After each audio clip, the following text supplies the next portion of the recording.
Did you know Orlando Bloom only made a small paycheck for The Lord of the Rings, even though the trilogy made almost $3 billion worldwide? He went from drama school to global star overnight. But the studio kept his pay low while they cashed in big. And it gets worse. When he finally got his own big lead in Kingdom of Heaven, it was supposed to prove he could carry a blockbuster alone. Instead, it cost $130 million to make and only made back $218 million. Not enough for a hit, and it nearly stopped his big star run before it really took off.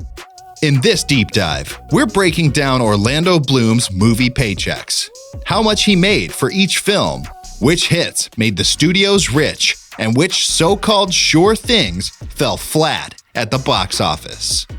Orlando's first big break came with The Lord of the Rings, The Fellowship of the Ring.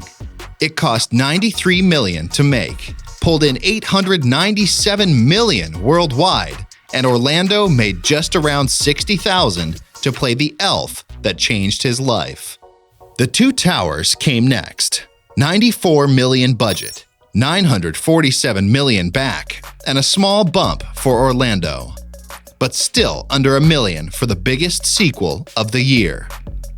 The Return of the King wrapped it up with a $94 million budget, $1.1 billion in ticket sales. And Orlando's final paycheck for the trilogy was still pocket change compared to what the franchise made. Right after Middle-earth, he jumped straight into Black Hawk Down. $92 million budget, $172 million back, and only a small supporting check that kept him working while his star was rising. Then came Ned Kelly, a small Australian drama that cost $30 million, but only pulled back $6 million. Barely seen, but still a paycheck that kept Orlando busy until his pirate ship showed up next. After Ned Kelly, Orlando jumped straight onto the ship that turned him into a household name. Pirates of the Caribbean, The Curse of the Black Pearl, burned through $140 million, pulled back over $650 million worldwide, and paid Orlando $7 to $8 million. A huge leap from his tiny elf checks. But not every gamble worked. The Calcium Kid was a small comedy that cost $5 million, but barely made $100,000. Orlando still grabbed $500,000 to lace up the gloves. Right after, Troy needed $175 million, earned almost $500 million, and handed Orlando $2 million to swing a sword next to Brad Pitt. Then came Haven, $9 million budget, barely $200,000 back, but Orlando still walked away with $500,000. Kingdom of Heaven was the big test. $130 million budget, $218 million in tickets, $2 million for Orlando, but the flop made Hollywood wonder if he could hold a movie on his own. Elizabethtown followed, hoping to charm crowds, $54 million to make, just over $50 back, $3 million for Orlando, but not much love from critics or audiences. He tried small with Love and Other Disasters, $3 million budget, $6 million gross, only a tiny paycheck this time.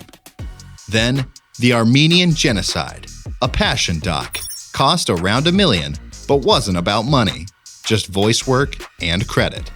Next, he sailed back to safe waters with Pirates of the Caribbean, Dead Man's Chest. It cost Disney $225 million, but blasted past $1 billion worldwide, and Orlando's cut jumped to almost $12 million, his biggest payday yet. At World's End pushed it further, $300 million to make, $961 million back, and another $12 million for Orlando to keep the pirate run alive. In between, he tried small side projects, like Everest, A Climb for Peace, a documentary gig more about showing up than cashing in. New York, I Love You was a romantic experiment that cost $14 million, flopped with $6 back, but Orlando still grabbed $50,000 for a few days' work. Sympathy for Delicious Didn't help much either. Made for $1 million, earned almost nothing. Just a minimal check to stay on the indie radar. Main Street aimed higher with a $10 million budget, but barely crossed 20 grand at the box office. Orlando pulled $1 million for his time anyway. He played Shady in The Good Doctor, $6 million budget, 50 grand back, but $500,000 for Orlando to keep the credits rolling. Then came The Three Musketeers, hoping for blockbuster energy again. 75 million spent, 130 back, 1 million for Orlando to swing a sword all over Europe. Orlando kept swinging with Zulu, 20 million budget, barely $500,000 back. But he still pocketed $1 million to play the tough guy. The Bling Ring barely needed him. 8 million cost, 12 back. Not much for Orlando, but a headline credit. He jumped back to Middle-earth for The Hobbit, The Desolation of Smaug. It devoured 250 million, pulled in almost $1 billion, and gave Orlando $5 million to pick up the bow again. The Battle of the Five Armies matched it. Another 250 spent, 956 back, and another $5 million in his pocket. He went indie with Digging for Fire. Tiny $1 million budget, just 100 grand back. Maybe 5 grand for Orlando, but enough to stay on screen. Then Unlocked came along. 15 million budget, made 6, and gave him $1 million to run around with guns and secrets. He closed his pirate chapter with Dead Men Tell No Tales.